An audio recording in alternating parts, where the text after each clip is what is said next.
பெரிய செல்வந்தர் போட்டி வச்சாராம், ஒரு நீச்சல் குளம், அதில் யார் வேணாலும் குதித்து அந்த பக்கம் போய் கரையேறலாம். அந்த நீச்சல் குளத்தில் விஷப்பாம்புலாம் கிடக்கு. யார் துணிஞ்சி அந்த விஷப்பாம்பு இருக்கிற குளத்தில் குதித்து அந்த பக்கம் போய் கரையேறானோ அவனுக்கு ஒரு 100 ஏக்கர் நிலம் கொடுப்பேன். அது வேண்டான்னா ஒரு 1000 ஆடு கொடுப்பேன். அதுவும் வேண்டான்னா என் பொண்ணை கொடுப்பேன் அப்படின்னு போட்டி வச்சார். அதான் மாப்பிள்ளையை தேர்ந்தெடுக்கிறதுக்கு அவர் ஒரு வழி, நீச்சல் குளத்தில் குதிச்சு கரையேறணும். இப்போ அந்த ஊரில் இருக்கிற இளைஞர்கள்லாம் வந்து பார்க்குறாங்க அந்த குளத்தில் குதிக்கணும்னு. ஆனால் குளத்தில் வெறும் விஷப்பாம்புலாம் கிடக்கு. இது என்ன பண்ணுறதுன்னு பார்த்தா யாருமே குதிக்கிறதுக்கு தைரியம் வரல. திடீர்னு ஒருத்தன் துணிஞ்சு குதிச்சான், படபடப்படன்னு அடிச்சுட்டு போய் அந்த பக்கம் கரையேறிட்டான். கரையேறின உடனே பரவாயில்லையே ஒரு ஆள் வந்துட்டான்னு சொல்லி அவனை அந்த இளைஞனை போய் பிடிச்சிட்டு வந்தாங்க. அந்த பெரியவர் கேட்டார், ஏப்பா இவ்வளவு பெரிய விஷப்பாம்பெல்லாம் கிடக்கிற நீச்சல் குளத்தில் நீ துணிஞ்சு குதித்து கரையேறி இருக்கிற, உனக்கு என்ன 1000 ஏக்கர் நிலம் கொடுத்துருவா, 100 ஏக்கர் நிலம் கொடுக்கவா சொல்கிறப்படி? அப்படின்னா வேண்டாம் சார்ன்றான். ஓஹோ, அப்படின்னா ஒரு 1000 ஆடு வேணுமா உனக்கு அப்படின்னா அதுவும் வேண்டாம் சார். ஓ அப்படின்னா என் பொண்ணு வேணுமா அப்படின்னா அதுவும் வேண்டாம் சாருங்கிறான். அப்புறம் எதுக்குடா குதிச்சுன்ட்டு என்ன உனக்கு என்ன தான் வேணும் அப்படின்னு கேட்டிருக்காரு. என்னை எவன் பிடிச்சி தள்ளி விட்டவன்னு தெரியணும் அப்படின்றான். அதுக்காக அவன் பார்த்துருக்கான். அப்படி இருந்தால் தான் துணிச்சல் வரும் இந்த காலத்தில். எதுக்கு இவ்வளவு சங்கடம்லாம் வச்சாங்கன்னா, ஒரு குடும்பத்துக்கு தலைவராக வர வேண்டிய ஒரு ஆள், கணவனாக இருக்க வேண்டியவனுக்கு துணிச்சல் இருக்கா, தைரியம் இருக்கா அப்படிங்கிறது பார்க்கறதுக்காக இப்படிப்பட்ட தேர்வு முறைகள்லாம் வச்சுருந்தாங்க அந்த காலத்துலலாம். இப்போலாம் கல்யாணம் பண்ணுறது ஆளுக்கு நேரில் பார்க்காமலே கூட கல்யாணம் நடக்குது இன்டர்நெட்டில். இப்போ சர்டிஃபிகேட் கேட்குறாங்க, நோய் நொடி இல்லாமல் இருக்காரா பாரு, காட்டுக்கெலாம் போக வேண்டாம், நேராக ஆஸ்பத்திரிக்கு போய் ஒரு சர்டிஃபிகேட் வாங்கிட்டு வா, உனக்கு ஒன்றும் வியாதி இல்லைன்னு ப்ரூவ் பண்ணு, அதுக்கப்புறம் பார்த்துக்கலாம், மற்றதை பேசுவோம் அப்படின்னு சொல்லி அப்படி இருக்குது நிலைமை. அதனால் குடும்பத்தில் வந்து அந்த கணவனாக இருக்கிற வேண்டியவனுக்கு பொறுப்பு அதிகம். ஏன்னா எல்லாத்தையும் அனுசரித்து போக வேண்டியதாக வந்தான். அப்படி தான் இருக்குது. அது ஒன்றுக்கு மேலே இந்த கல்யாணம் பண்ணிக்கிறாங்கல்ல, அது ரொம்ப அவஸ்தை. ஒருவனுக்கு ஒருத்திங்கிறது நம்ம இதெல்லாம் சொல்கிறது. ஒன்றுக்கு மேற்பட்ட திருமணங்கள் வந்து சங்கடத்தில் தான் கொண்டு வந்து விடும். நிறைய சொல்லுவாங்க. உலகத்திலேயே ஒரு பெரிய இது என்ன தெரியுங்களா, இயற்கை வந்து நிர்ணயம் பண்ணுது.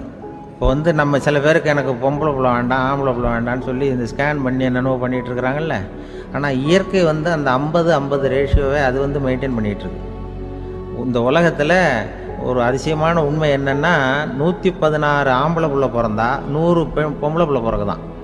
உலக அளவில் 116 ஆம்பளை பிள்ளை பிறந்தா 100 பொம்பளை பிள்ளை பிறகுது. இது எதுக்கு 16 அதிகமாக பிறகுதுன்னா, அந்த வாலிப வயசு அடையிறதுக்குள்ளே 16 செத்து போகுது.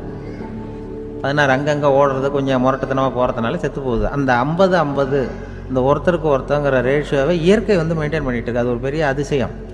அதை விட பெரிய அதிசயம் என்னென்னா, இந்த உலக யுத்தம் நடந்தது இல்லை, முதல் உலக யுத்தம், 2வது யுத்தம், அப்போ பார்த்துருக்குறாங்க, கணக்கு எடுத்துருக்குறாங்க. அந்த யுத்தம் முடிஞ்ச பிறகு 116 ஆம்பளை பிள்ளைக்கு பதிலாக 160 170 பிறக்க ஆரம்பிச்சுதான். 100 பெண் குழந்தைக்கு 170 180 ஆண் குழந்தை. இது எதுக்குன்னா, அந்த போரில் செத்து போகுதில்ல ஆம்பளை பிள்ளைகள், அதை ஈடுகட்டுறதுக்காக அதிகமாக பிறக்க ஆரம்பிச்சிருக்கு. அந்த அளவுக்கு வந்து இயற்கை வந்து ஒரு பெரிய ரேஷியோவை மெயின்டைன் பண்ணுது. அதாவது ஒருவனுக்கு ஒருத்திங்கிறத அது சொல்லிகிட்டு இருக்கு. புறாவெல்லாம் வளர்த்திங்கன்னா, நான் கூட புறா வளர்த்துருக்குறேன் ஊரில். புறா வளர்த்திங்கன்னா ஒரு தடவைக்கு 2 முட்டை தான் விடும் ஒரு வீட்டுக்கு. அந்த 2 முட்டையும் குஞ்சு பறிச்சுன்னா அதில் ஒன்று வந்து ஆணாக இருக்கும், ஒன்று பொண்ணாக இருக்கும். அது எந்த முட்டை ஆண் எந்த முட்டை பெண்ணுங்கிறத இயற்கை நிர்ணயம் பண்ணுது. அதை வந்து நம்ம மாற்றவே முடியாது. ரெண்டையும் அந்த பெண்ணாவோ 2 ஆணாவோ மாற்ற முடியாது நம்ம. அதனால் அந்த இயற்கையை புரிஞ்சுக்கிட்டு நாம் நடந்துக்கணும். அதனால தான் ஒரு கணவன் ஒரு மனைவி, அதான் ஒருத்தருக்கு ஒருத்தங்கிறது. ஒன்றுக்கு மேலேனா சங்கடம் தான். ஒரு பஸ்ஸில் வந்து ரெண்டு பெண்கள் வந்துக்கிட்டு இருந்தாங்களாம். பஸ்ஸு பிரயாணம். 2 பெண்கள் வந்து பக்கத்தில் உட்காந்துருக்காங்க. அந்த கண்டக்டரை கூப்பிட்ருக்காங்க, இங்கே வாயா அப்படின்னு அந்த ஒரு அம்மா கூப்பிட்ருக்கு. என்னம்மா அப்படின்ட்டுருக்கார். வந்து இந்த ஜன்னலை திறந்து விட்டு போ அப்படின்னு. சரின்னு பக்கத்தில் இருந்த ஜன்னலை திறந்து விட்டு அவர் போயிட்டார்.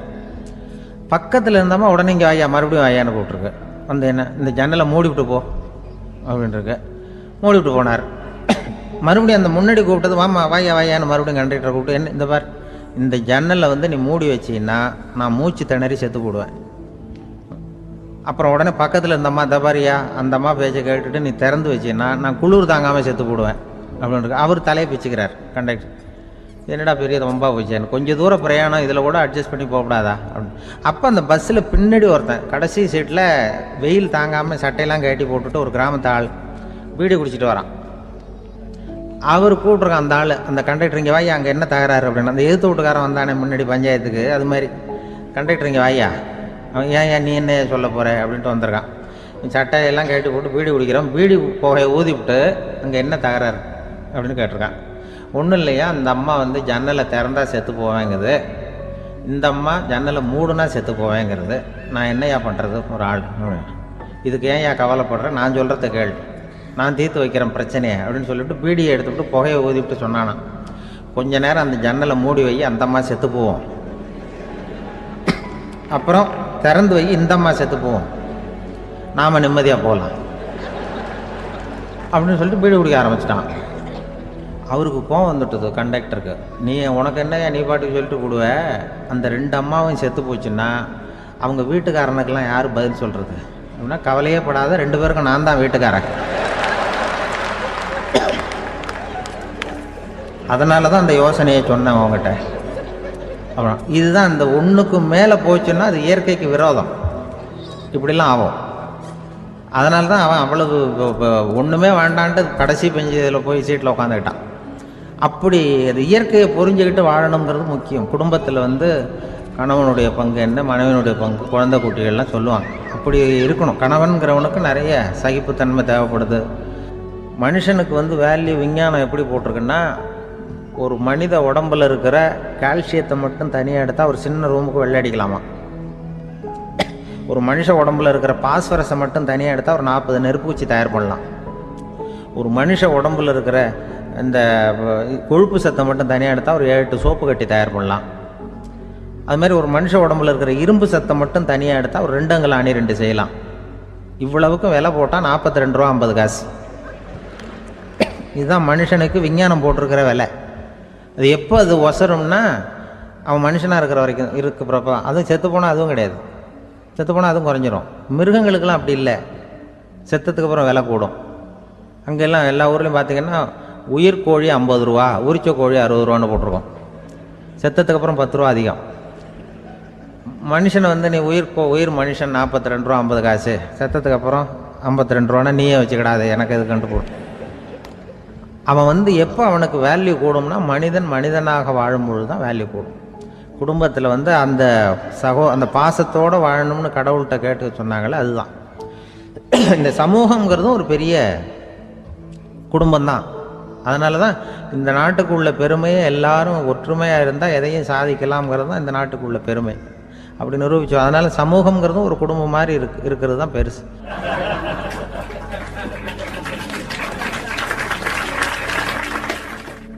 மனித நேயம்ங்கிறத பற்றி சொல்லுவாங்க. மனித நேயம் ஏன்னா, ஒரு கணவனாக இருக்கணும், மனைவி மனைவியாக இருக்கணும். ஒரு மனுஷன் வந்து இன்றைக்கி வந்து மனிதனாக இல்லை, மனித நேயம் குறைஞ்சி போச்சு, குடும்ப உறவுகள்லாம் ரொம்ப மாறி போச்சுன்னு சொல்ல. இப்போ நாகரிகத்தில் அப்படி தான் இருக்குது. ஒரு இதில் ஒருத்தன் என்ன பண்ணியிருக்கிறான், ஒரு சின்ன பையனை கொண்டு வந்தானா, ஒரு சின்ன பையன் பக்கத்தில் இருக்கான். ஒரு பெரியவர் கேட்டிருக்கார், யாரப்பா அந்த பையன் அப்படின்னு கேட்டிருக்கார்.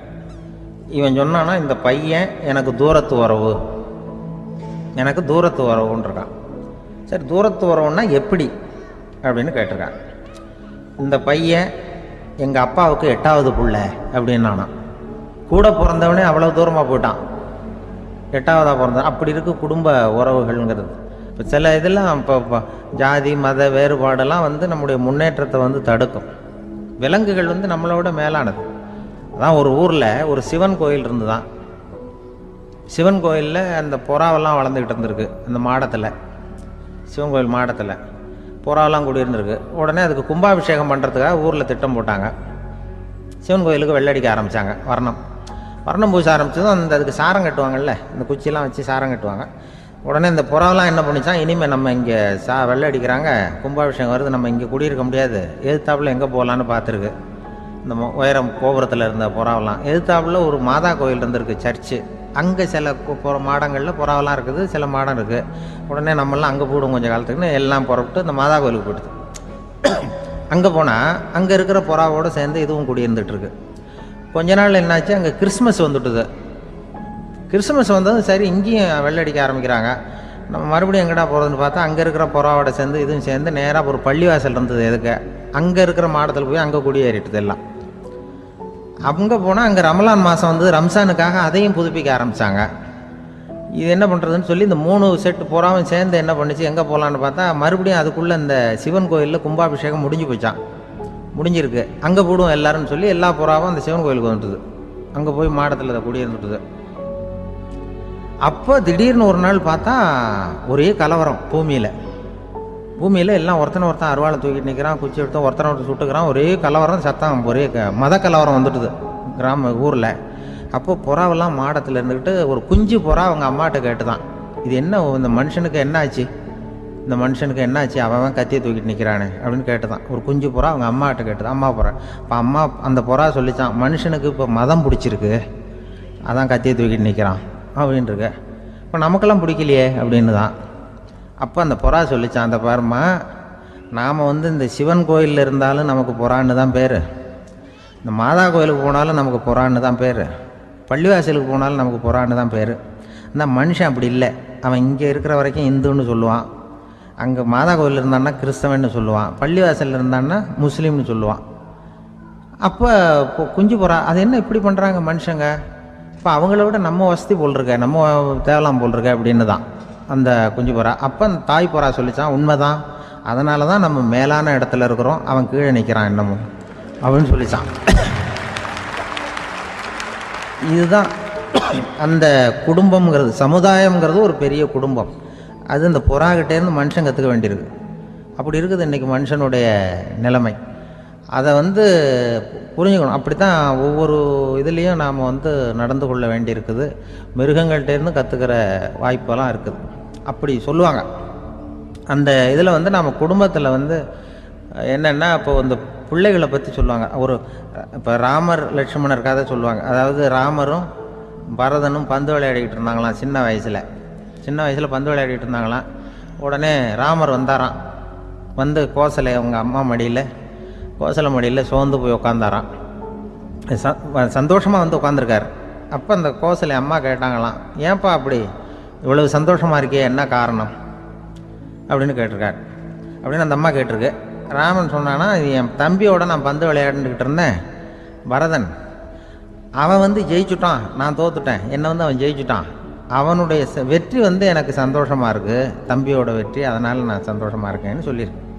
அந்த அம்மாவுக்கு ரொம்ப சந்தோஷம், தம்பி ஜெயிக்கிறாங்கிறத பற்றி அண்ணன் வந்து சந்தோஷப்படுறானே அப்படின்னு. கொஞ்ச நேரத்தில் பரதன் வந்திருக்கான். அவன் சோர்ந்து போய் கலங்கி போய் வந்து அதே அம்மா மடியில் உட்காந்துருக்கான். நீ தான் ஜெயிச்சுட்டியாமே, நீ என்னத்துக்கு வருத்தப்பட்டுக்கிட்டு வர அப்படின்னு கேட்டிருக்க அந்த அம்மா. அப்போ பரதன் சொன்னானா, நான் ஜெயிக்கணுங்கிறதுக்காக அண்ணன் விட்டு கொடுத்தாரு, தோத்துட்டாரு, அதனால் எனக்கு வருத்தமாக இருக்குது, உண்மையில் அவர் தான் ஜெயிச்சிருக்க வேண்டியது, எனக்காக விட்டு கொடுத்தாரு, அதனால் நான் வருத்தப்படுறேன்னா. அப்போ அந்த அம்மா சொல்லித்தான், இப்படி தான் தம்பியினுடைய வெற்றி அண்ணனை சந்தோஷப்படுத்துது, அண்ணனுடைய தோல்வி வந்து தம்பியை வருத்தப்பட வைக்குது, இப்படி தான் இருக்கணும் அண்ணன் தம்பின்னா, அப்படி தான் குடும்பத்தில் இருக்கணும்னு சொல்லி அந்த அம்மா சொன்னதாக சொல்லுவாங்க ராமாயண கதை. அதே போல் இப்போ இதில் வரும், நபிகள் நாயகத்தினுடைய பேரர்கள், பாத்திமாவனுடைய பிள்ளைகள் 2 பேர், ஹசன் ஹுசைன் 2 பேர் நபிகள் நாயகத்தினுடைய பேரன்மார்கள். அன்னை பாத்திமாவனுடைய குழந்தைகள். ஹசனும் ஹுசைனும் பேசிக்கிறதே இல்லையா கொஞ்ச நாள். இந்த அம்மாவுக்கு அதை பார்க்குறாங்க, ஏதோ அண்ணன் தம்பிக்குள்ளே ஏதோ தகராறு போல் இருக்கு, ஏன் பேசிக்க மாட்டேங்கிறாங்க அப்படின்னு சொல்லி அந்த பிள்ளைகளை கூப்பிட்டு வச்சு அந்த அம்மா புத்தி சொல்லிச்சான். இந்த பாருப்பா, நீ வந்து அண்ணன் தம்பிக்குள்ளே இது மாதிரி இருக்கக்கூடாது, உங்கள் பாட்டனார் ஒரு புத்திமதி சொல்லியிருக்காரு, உனக்கு தெரியுமா, ஒரு முஸ்லீம் இன்னொரு முஸ்லீமோடு 3 நாட்களுக்கு மேல் பேசாமல் இருந்தால் அது அவனை கொலை செய்வதற்கு ஒப்பாகும் அப்படின்னு நபிகள் நாயகம் சொல்லியிருக்கார், தெரியுமா உனக்குன்னு அந்த அம்மா சொல்லிச்சான். அப்போ அந்த தம்பிக்காரர் சொன்னாராம், ஹுசைன் சொல்லியிருக்கார், அதுவும் எனக்கு தெரியும், அதே தாத்தா பாட்டனார் என்ன சொல்லியிருக்காருன்னா, அந்த 2 பேரில் யார் முதல்ல சலாம் சொல்கிறாங்களோ, யார் முதல்ல முன்னாடி பேசுகிறாங்களோ அவங்களுக்கு சொர்க்கம் கிடைக்கும், இறைவனுடைய ஆசி கிடைக்கும்னு சொல்லியிருக்கிறார். அந்த ஆசி அண்ணனுக்கு கிடைக்கட்டுமேங்கிறதுக்காக நான் பேசாமல் இருக்கிறேன் அப்படின்னா. அந்த ராமனும் பரதனும் எப்படி இருந்தாங்களோ அப்படி தான் ஹசனும் ஹுசைனும் இருந்திருக்கிறார்கள். அந்த பாசம்தான் குடும்பத்தில் வேணும். குடும்பத்தில் அண்ணன் தம்பி எப்படி நடந்துக்கணும், அம்மா பிள்ளை எப்படி நடக்கணும் அப்படிங்கிறது தான். ஏன்னா அம்மாவுக்கு வந்து எப்போதுமே பிள்ளைங்கள் வந்து அம்மா பக்கம்தான் இருக்கும். அம்மா பிள்ளைங்க தான் அதிகம். இதில் ஒரு பெரிய நீதிபதி இருந்தார் சென்னையில், உண்மையாக நடந்தது. சென்னையில் ரொம்ப காலத்துக்கு முன்னாடி காந்தி இருந்த காலத்தில் சென்னையில் ஒரு நீதிபதி, அவர் ஒரு நாள் கோர்ட்லாம் விட்டு ரொம்ப கஷ்டப்பட்டு ராத்திரி சும்மா போய் உடனே வீட்டுக்கு வரல. கோர்ட்டினுடைய நடவடிக்கை முடிஞ்சு வீட்டுக்கு வராமல் போய் எங்கெங்கேயோ போய் சுற்றிவிட்டு அந்த நண்பர்களோடு அப்படி உல்லாசமாக அப்படி கொண்டாடிவிட்டு நடு ராத்திரிக்கு வந்திருக்கிறாரு வீட்டுக்கு 1 மணிக்கு. அப்போ அந்த வயசான அம்மா வாசல்லையே காத்துக்கிட்டு இருக்கு. உள்ளே போச்சு நீதிபதி இன்னும் வந்து சேரலேன்னு வாசல்லையே நின்றுக்கிட்டு இருந்துதான். அப்போ அது வந்த உடனே பலார்னு அரைஞ்சி விட்டாங்களாம் அந்த அம்மா. ஏன்டா அவ்வளோ தூரம் எங்கே போனேன், என்ன தான் நீதிபதியாக இருந்தாலும் அவங்களுக்கு உள்ள தானே, பலார்னு அரைஞ்சி விட்டாங்க. உடனே அவர் கலங்கி போய் அழுதாராம். மறுநாள் கேட்டிருக்காங்க அந்த பக்கத்தில் இருந்தவங்க, ஏன் நீ வந்து பெரிய நீதிபதி, பெரிய பதவியில் இருக்க, அதனால் உன்னை உங்கள் அம்மா அடிச்சிட்டாங்கன்னு அழுதியா அப்படின்னு கேட்டாங்களாம். அப்போ அவர் சொன்னாராம் நீதிபதி, இல்லை நான் வந்து இது மாதிரி எங்கள் அம்மாக்கிட்ட அடிக்கடி அடி வாங்குவேன், எப்போதும் அவங்க அடிக்கிற அடி பலமாக விழும், இப்போ அவங்க அடித்தது எனக்கு வலிக்கவே இல்லை, அந்த அளவுக்கு அவங்களுக்கு வயசாகிட்டுதே, பலம் குறைஞ்சிட்டுதேன்னு நினச்சி அழுதேன் அப்படின்னுக்காரான். அதுதான் புள்ள அம்மா பேரில் உள்ள பாசங்கிறது. இதே போல் நான் சொன்னது மாதிரி முன்னாடி இவர் ஒரு இறைநேச செல்வர் ஒருத்தர் இருந்தார். ஒரு அம்மா வந்து எனக்கு அப்பா தண்ணி கொடுப்பா அப்படின்ட்டு படுக்கையில் இருந்த அம்மா. இவர் ஏதோ படிச்சுக்கிட்டு இருந்தவர், ஒரு சின்ன இளைஞர், உடனே ஓடி போய் ஒரு குவளையில் தண்ணி எடுத்துகிட்டு போய் அம்மாவுக்கு முன்னாடி நிற்கிறார். முன்ன அந்த அம்மா அதுக்குள்ளே தூங்கி போச்சு. இவர் அந்த தண்ணியை வச்சுக்கிட்டு அவர் பாட்டு நிற்கிறார். விடிஞ்சு போச்சு. விடிகிற சமயத்தில் அந்த அம்மா முடிச்சு பார்க்குது, பையன் தண்ணியோட கையில் வச்சுட்டு நிற்கிறார். ஏம்மா என்னப்பா நீ ராத்திரி பூரா தண்ணியோடு நின்றுட்டு இருக்கிறியா எனக்கா அப்படின்னு. அப்பா அவர் சொன்னாராம், ஆமாம்மா ராத்திரி தண்ணி தாகமாக இருக்குன்னு கேட்டீங்க, உடனே தண்ணி கொண்டு வந்துட்டேன். ஓடி வந்து பார்க்கும்பொழுது நீங்கள் தூங்கிக்கிட்டு இருந்தீங்க, தூங்கிட்டு இருக்கும்பொழுது உங்களை எழுப்ப வேண்டாம், தூக்கத்தை கெடுக்க வேண்டாம்னு நான் நினச்சேன், அதனால் எழுப்பலை. தூக்கம் முழிக்கிற சமயத்தில் உடனே தாகமாக இருக்கும், தண்ணி குடிக்கணும்னு ஆசைப்படுவீங்க, அதனால் தண்ணியை பக்கத்துலேயே வச்சுக்கிட்டு நிற்கிறேன் அப்படின்னு அந்த இளைஞர் சொன்னாராம். அப்படியே கட்டி பிடிச்சிட்டு நீ பிற்காலத்தில் பெரிய அறிஞராக வருவேன்னு சொல்லி அந்த அம்மா வரணும்னு சொல்லி இறைவனை வேண்டாங்களாம். அவர் தான் இஸ்லாமிய மார்க்கத்தில், தீன் மார்க்கத்தில் பெரிய ஆளானது. அதாவது ஷர்புதீன் யாஹ்யான்னு ஒருத்தர், அவர் பெரிய இஸ்லாமிய பேரறிஞராக வந்தார். இப்படி அம்மா பேரில் பாசமாக உள்ளவங்கள்லாம் இருந்தாங்க நிறைய. அப்படி அந்த குடும்பத்தில் வந்து அந்த பாசம் நேசம் எவ்வளவு இருக்கோ அவ்வளவுக்கு அவர்கள் உயர்வார்கள்ங்கிறது தான் நம்முடைய பெரிய இதெல்லாம் பெரியவங்கள்லாம் சொல்லியிருக்கிறது அதுதான். அதனால தான் அந்த கணவனுடைய பங்கு என்ன, மனைவியினுடைய பங்கு என்ன, பிள்ளைகளுடைய பங்கு என்னங்கிறத பற்றி ரொம்ப விவரமாக சொல்கிறதுக்காக தான் அதை பற்றி நாம் சிந்திக்க வேண்டிய நேரம் இதுங்கிறதுனால தான். இருக்கிற எல்லாருக்கும் வணக்கம். நான் இப்பொழுது தான் முதல் தடவையாக இந்தியாவை விட்டு வெளியில் வந்திருக்கிறேன். அதுவும் உங்கள் ஊருக்கு வந்ததில் ரொம்ப சந்தோஷம், மகிழ்ச்சி. என்னை பற்றி ரொம்ப பெருமையாக பல வார்த்தைகள்லாம் சொன்னார். அவர் அவ்வளவு பெருமையாக சொன்னதற்கு காரணம் அவ்வளவும் நானே அவருக்கு எழுதி கொடுத்தது.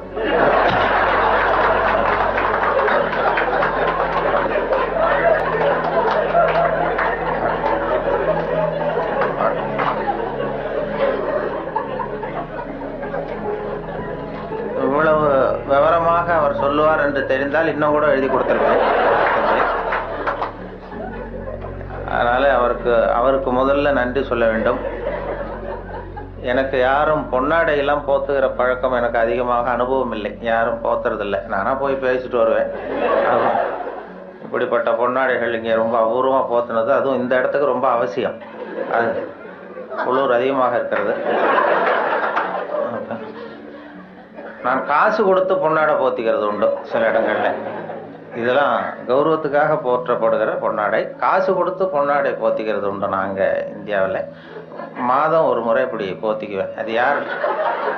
அது யாருன்னா எனக்கு இந்த முடி வெட்டுகிற நண்பர்கிட்ட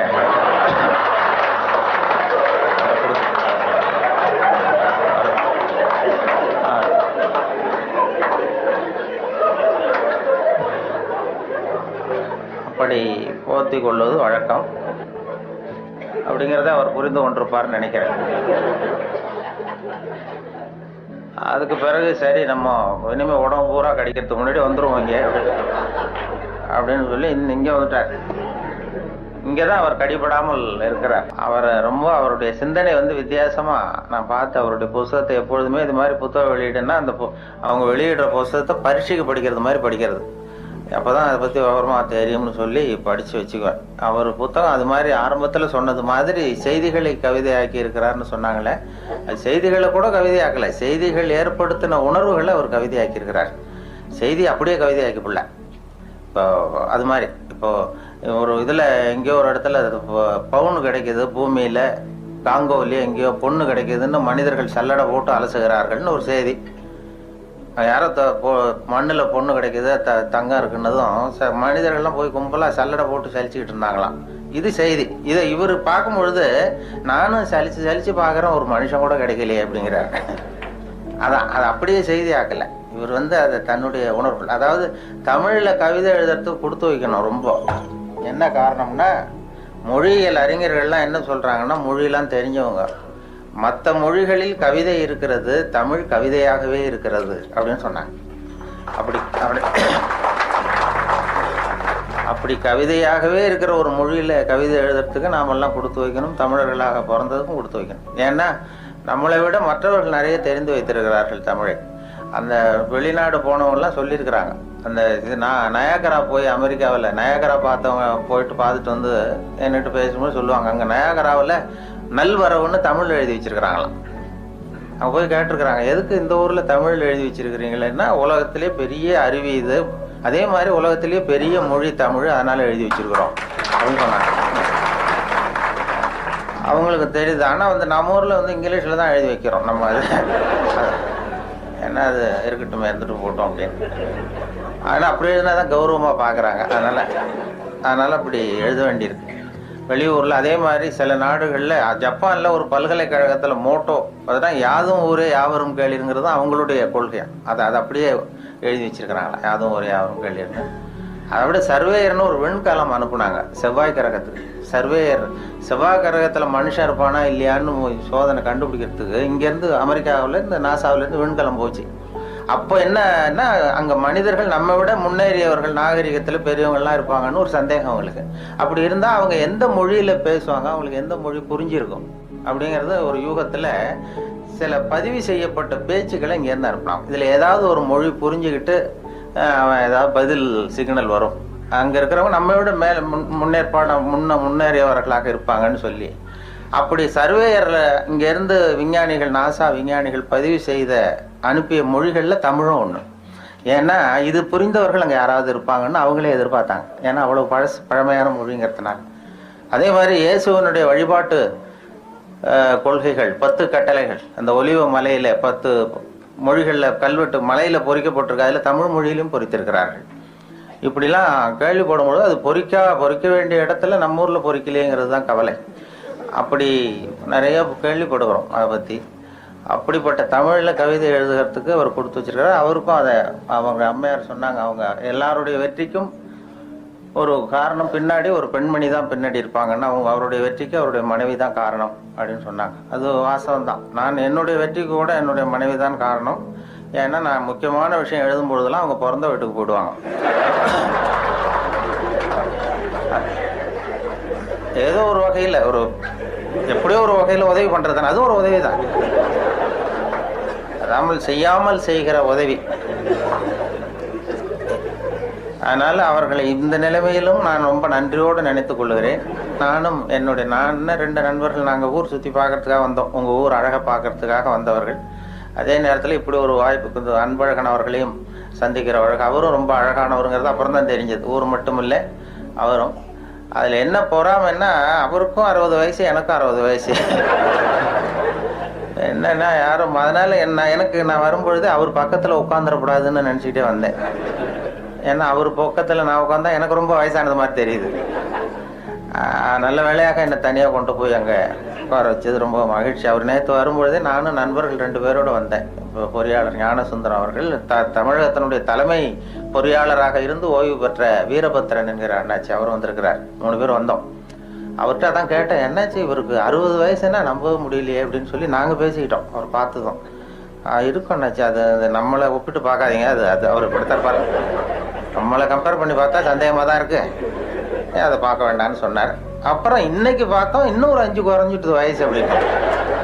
நேற்று பார்த்ததை விட இன்னும் ஒரு 5 வயசு குறைஞ்சிட்டுதே அப்படிங்கிறது மாதிரி பேசிக்கிட்டோம் நாங்கள். அது ரொம்ப அபூர்வம், அழகாக. அதை மனசு சுத்தமாகவும் விட்டு அழகாக இருந்தால் தான் முகம் அழகாக இருக்கும். அது உள்ளத்தில் இருக்கிறது தான் மனசில் வரும். அந்த தெளிவான சிந்தனை, அந்த சிரிப்பு அவர் பார்த்தார். ஏன்னா வயசு குறையறதுக்கு எனக்கு சந்தேகம், எப்படி ஒரு குறைஞ்சிது நேற்றை விடனா வயசு குறையறதுக்கு